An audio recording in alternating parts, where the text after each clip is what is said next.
It is the ultimate British blue-chip company with a name that resonates around the world. But tonight, Rolls-Royce has been fined a staggering £671 million for corruption. I'm disappointed that the authorities are allowing them to simply pay the money and get away with it. The company has effectively admitted it's been bribing people all over the world. So how many other companies are in the same boat? Also on News at 10 tonight.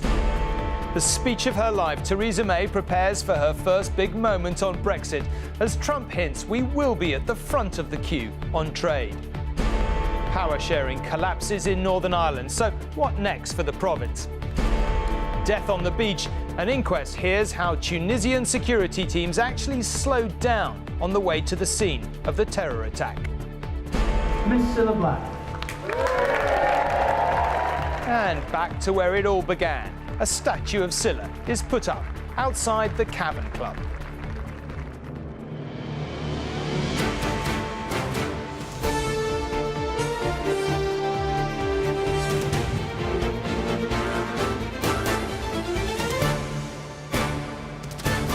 This is ITV News at 10 with Tom Bradby.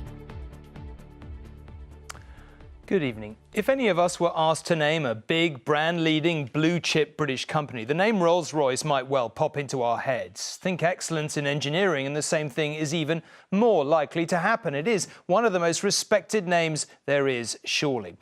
Well, maybe not so much after today. That is because the company has in effect admitted a very serious criminal offence and agreed to pay an absolutely whopping fine.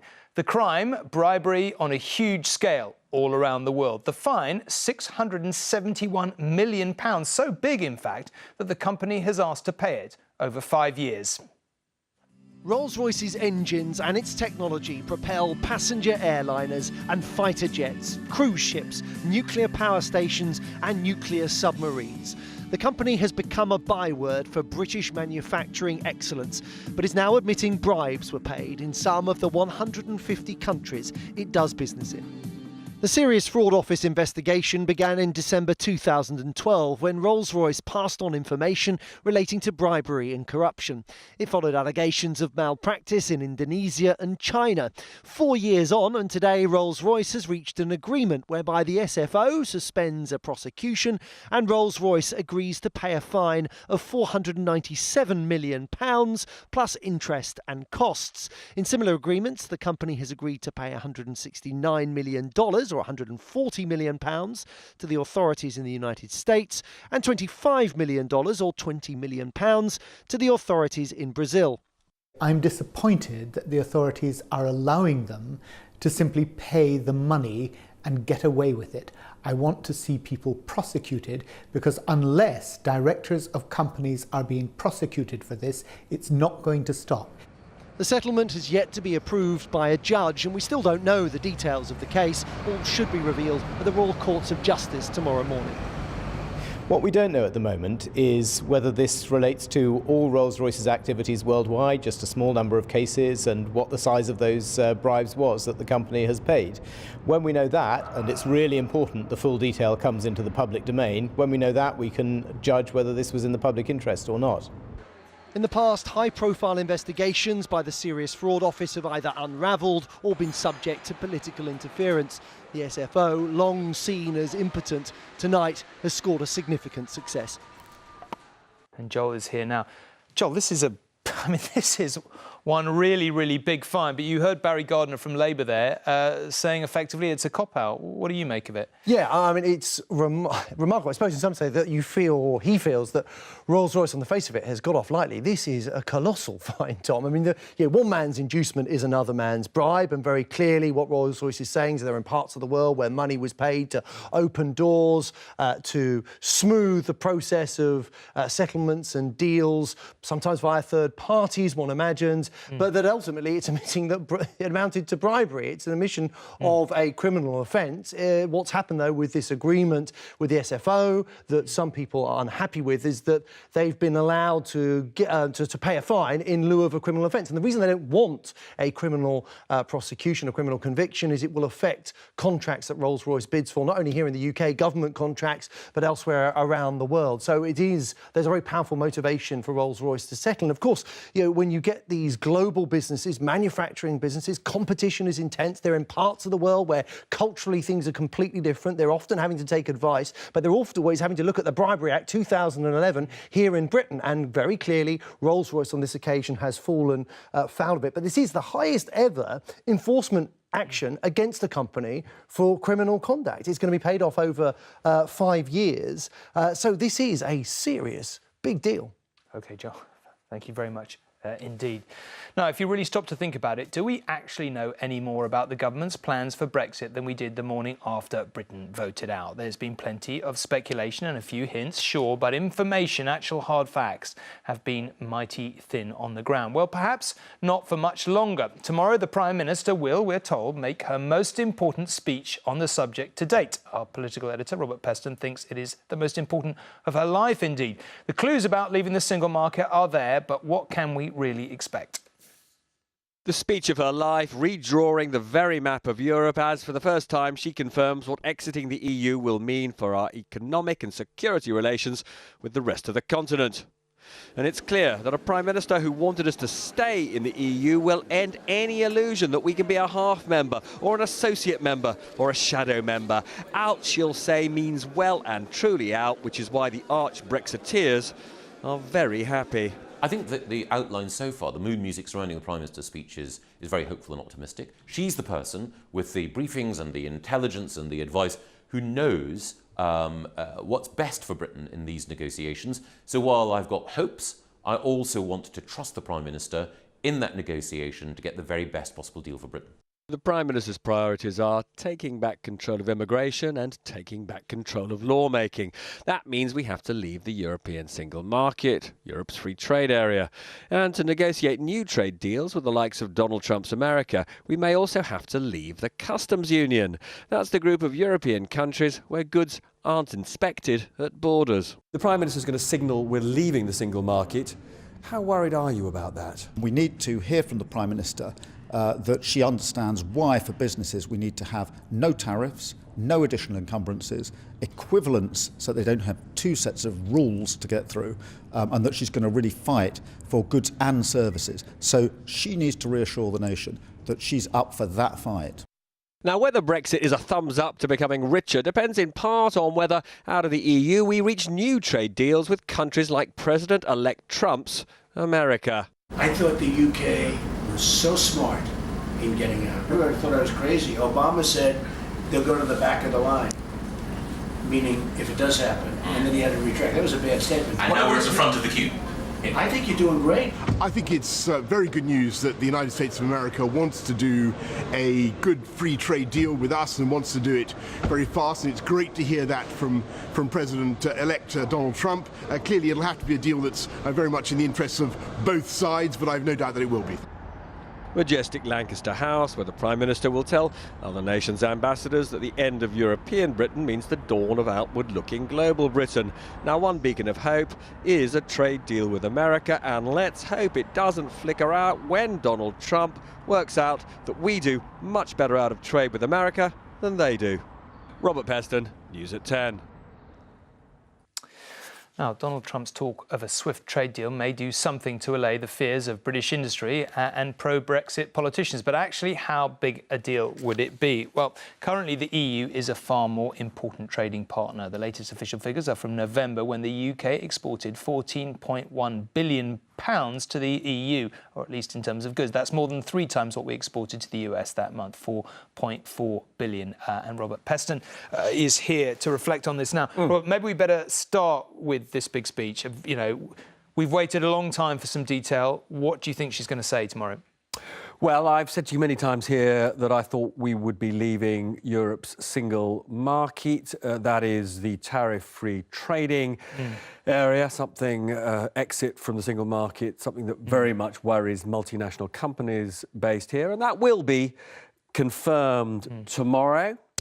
She will also signal that we are leaving the customs union, which is the group of countries where there are no checks, no inspections on goods going across borders. Again, that will upset multinationals. Now, the reason that is, in a sense, bigger news is because the Treasury, Philip Hammond, had been arguing that actually he didn't think we should leave the customs union. He has caved in. And two other things which I think are very interesting. One is that companies want a transition period between the current arrangements and any new trading arrangements. Downing Street refuses to use the word transition. I've told you this before. They think somehow transition would signal we're never leaving the EU, but she will talk about a so-called implementation period. We should be very grudging about it, but she will hold out the possibility for a short number of years where existing trading arrangements would remain in place. And then I think finally, and really importantly, she will be quite threatening to the EU 27.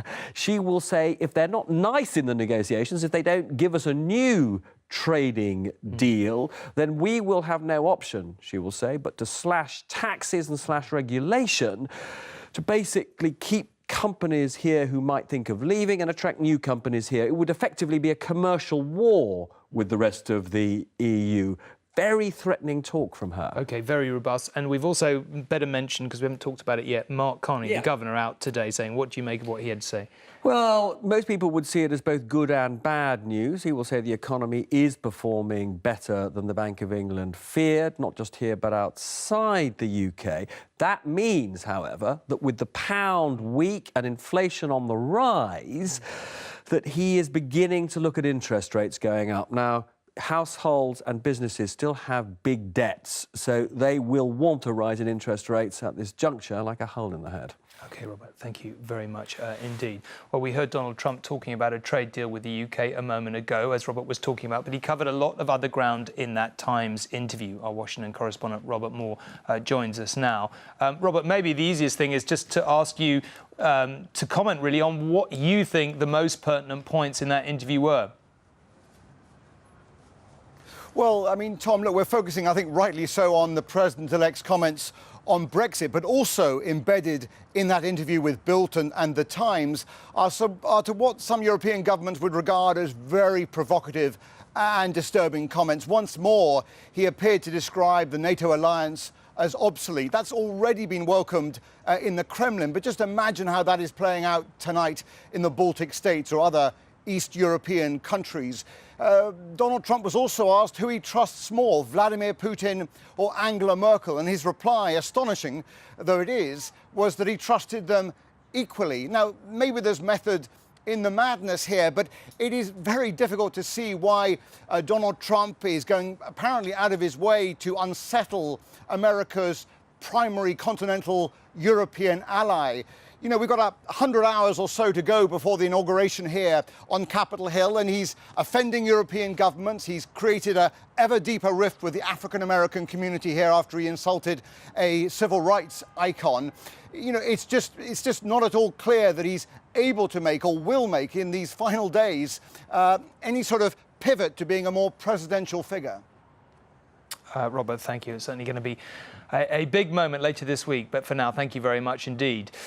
Now, back here, it is perhaps a sign of the against-the-odds success of the power-sharing government in Northern Ireland that it is only now suffering its first collapse in 15 years. But collapse it has, a move triggered by Sinn Féin, and now voters will have new elections on March the 2nd. Sinn Féin has lost patience with its partners in government, the Democratic Unionists, and in particular with its leader, Arlene Foster, over her handling of abuses of a renewable energy scheme. When darkness fell over Stormont tonight, it marked the end of any remaining hope for saving Northern Ireland's government. There was a 5 p.m. deadline tonight to reach a compromise here, but now the power-sharing agreement between the DUP and Sinn Féin has completely collapsed. Northern Ireland does not need, nor does its people want, an election. With the triggering of Article 50 to leave the European Union, a new president in the United States of America, a volatile global economy, now more than ever, Northern Ireland needs stable government. This political crisis stems not from bombs or bullets, but a scandal over renewable energy. The DUP are blamed for a disastrous energy scheme that could cost up to £500 million.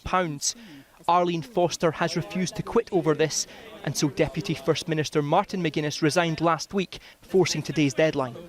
Sinn Féin and Martin McGuinness have stretched ourselves to the very limits to try and keep these institutions working. Unfortunately, they have been let down by the behaviour of the DUP, by the imposition of Tory policies and by the inaction of the Irish government. The Assembly will be formally dissolved within 10 days. The election is now confirmed for the 2nd of March. When results are in, Northern Ireland's parties will have just 3 weeks to strike a new power-sharing agreement. But if that can't be done, and few here are holding their breath, legislation dictates either another election or a return to direct rule, meaning Westminster would govern Northern Ireland for the first time in 10 years. In calling a snap election tonight, the Northern Ireland Secretary has appealed for both sides to reach compromise. I would strongly encourage the political parties to conduct this election with a view to the future of Northern Ireland and re-establishing a partnership government at the earliest opportunity after that poll. There is speculation the ill health of McGuinness would have forced him to step aside soon anyway, and that Sinn Féin are digging their heels in now with a view to gaining far greater concessions. The Democratic Unionist Party, led by Arlene Foster, in this building behind us, they are deeply, deeply suspicious of the motives of Sinn Féin. They think Sinn Féin is after one thing, pushing, pressing for a united Ireland, and they're not in the business of facilitating. This could be the most bitter election campaign Northern Ireland has seen since the peace agreement, with fears both sides will now appeal to divisions that have never really gone away. Peter Smith, News at 10, Belfast. Reports from Turkey tonight say the gunman who shot dead 39 people in a nightclub in the early hours of New Year's Day has been captured. Police tracked him down in a district of Istanbul, the city where the attack, claimed by so-called Islamic State, took place. Now, when a terrorist ran amok with a Kalashnikov on a Tunisian beach, killing 30 British holidaymakers, his attack lasted a terrifying 40 minutes. Today, the inquest into their deaths was told that local security teams had deliberately slowed down on their way to the scene and could indeed have stopped the terrorists before the police eventually arrived. The families of those killed in the Tunisia terror attack came to the Royal Courts of Justice to hear the inquests begin. A list of all those whose lives were lost at Sousse was read out, and then a minute's silence was held in their memory. 30 British tourists were killed in the shootings in June 2015.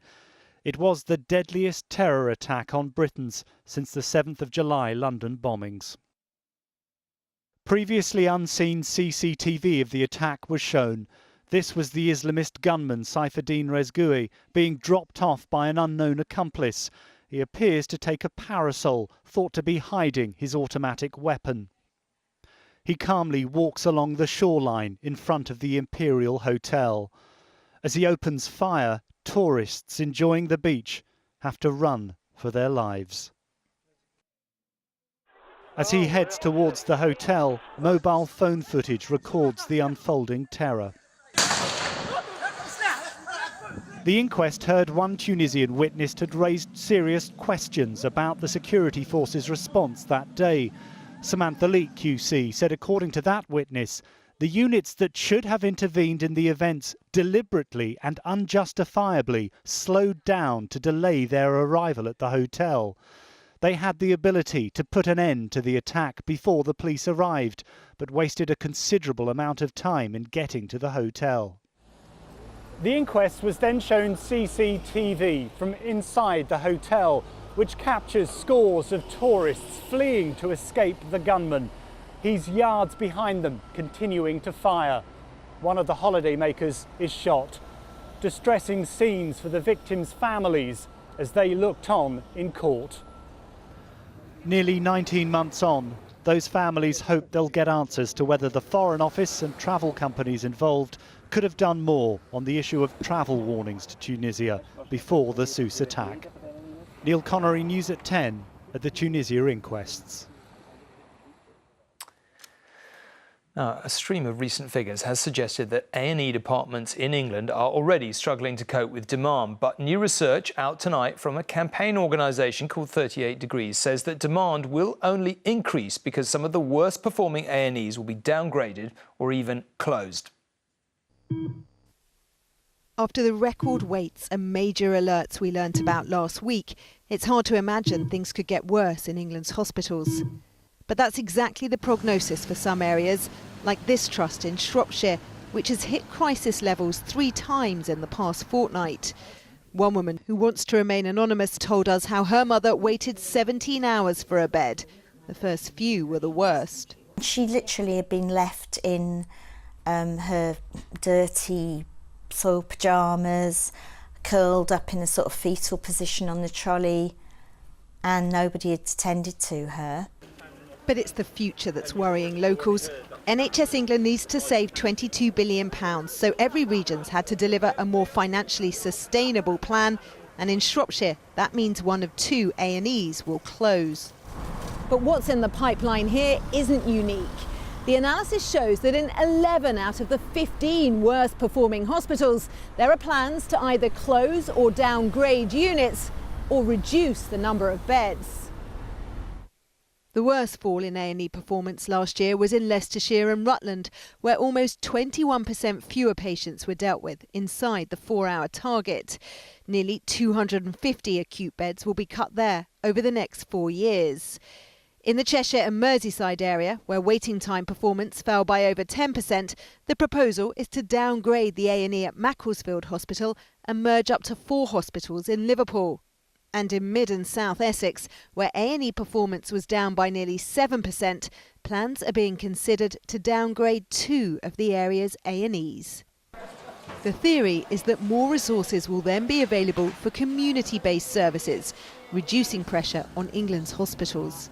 It's a fantasy land. If we have 2 A&Es that aren't coping now, how can they possibly close one down, slash capacity and expect the remaining A&E to cope? It cannot cope and people will die. NHS England insists predictions of much longer waits are wide of the mark. But the fear is the very recovery plan supposed to protect the NHS as we know it could do the opposite. Rachel Younger, News at 10, Shropshire. Even a couple of months ago, it didn't seem very likely we'd be saying this tonight, but here goes. There are now less than 100 hours, as Robert Moore was saying earlier, to the start of Donald Trump's presidency. So, as we count down on News at 10 to Inauguration Day, we are trying to assess the hopes and fears of millions of Americans. Our correspondent, Martin Geisler, has been down to the border with Mexico, to the town of McAllen, where illegal immigrants are still drawn by the American dream. On a freezing winter's morning on the Texan border with Mexico, the Boche family take their first tentative steps into the United States of America. Within seconds, the Border Patrol are on them. There's no chase, no tension. They expected to be caught. Todos bien? Like millions of others, they're entering a system that's already struggling to cope. As we film, another 2 figures emerge, a mother and her daughter. They've come by raft across the Rio Grande. They're given blankets to protect them from the cold, an unglamorous start to what they hope will be a new life. In their dreams, it can't have looked like this. Moments later, another 2, a mother and baby this time.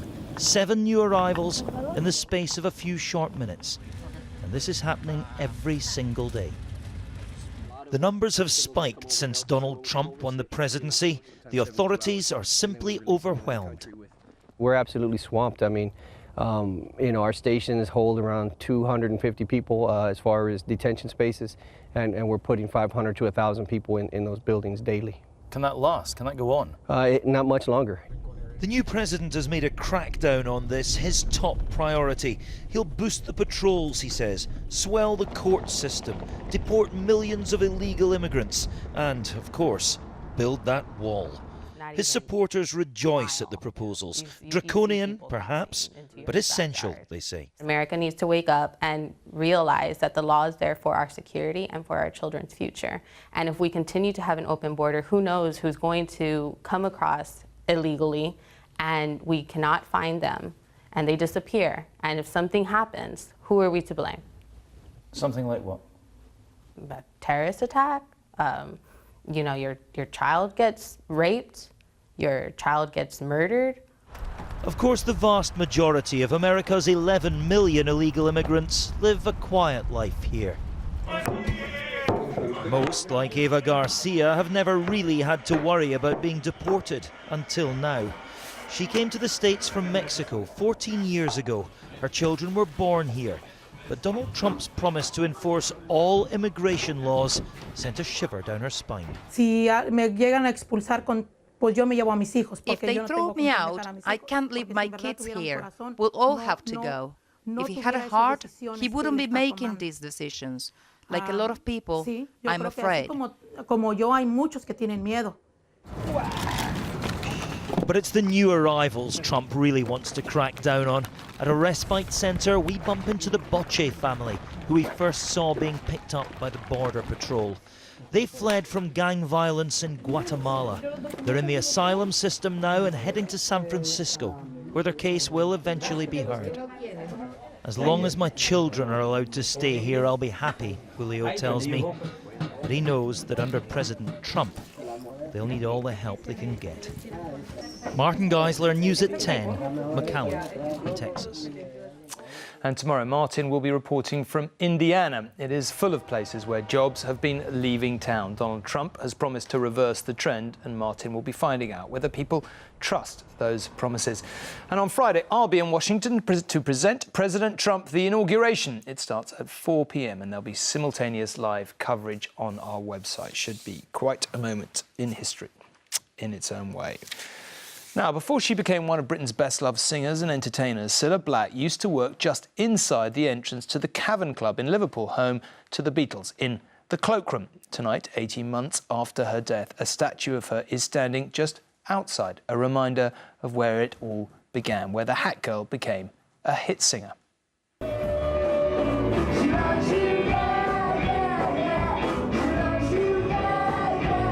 Cavern Club in Liverpool. Tonight, a place full of happy memories, full of happy people who lived their teenage years to a Mersey beat. 50 years ago, Cilla Black was one of them, the hat-check girl who got up on stage and became a star. Ladies and gentlemen, Miss Cilla Black. Outside the club where she made her name, in the city that launched her career, a tribute to one of Liverpool's favourite daughters. They packed the street outside the Cavern Club to see the statue unveiled, and they loved it. It was a voice, wasn't it? It was just Liverpool all over. Yeah. She had the voice of Liverpool, the look. Right. Yeah, she was just everything, wasn't she? One of us, wasn't she? Yeah. Exactly. That's it. We don't forget anyone in this city. When people, they're our own flesh and blood. Step inside.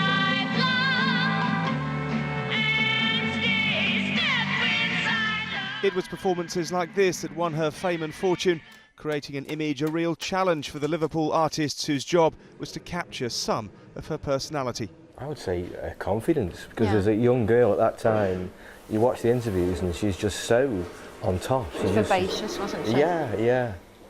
She was so driven and so confident of her own ability and her own power. The creation of a permanent tribute to her on the streets of Liverpool, a way for her sons to say thank you to the city that mourned her death. It was incredibly comforting, and it was very supportive, and at a time when when you're going through a bereavement, hope is one of the few things that you have, and just that warmth that came across was hugely comforting, and it gave us hope. In life she brought happiness, and even now she's gone, Cilla's still bringing a smile to Merseyside. Damon Green, News at 10, Liverpool. And finally, wherever you live in the UK, the neon advertising hoardings of Piccadilly Circus in London are pretty familiar. Today, the lights went out and they'll stay out until the autumn. Not since the black and white days of the Second World War have they been switched off for so long. They have been one of the capital's tourist attractions for over 100 years. But this morning at 8:30, 6 screens were switched off for renovations. They'll be replaced by this. Well, this is actually a reconstruction for now, but one huge screen suitable for a single advert, or the big screen, to be known as the Curve, can still be digitally divided up for more. Until then, Piccadilly Circus will be a little less illuminated than it has been since the first advert went up in 1908. That's it for now. Julie will be here for all that and much more tomorrow. For now, from me, good night, and thank you very much indeed for watching.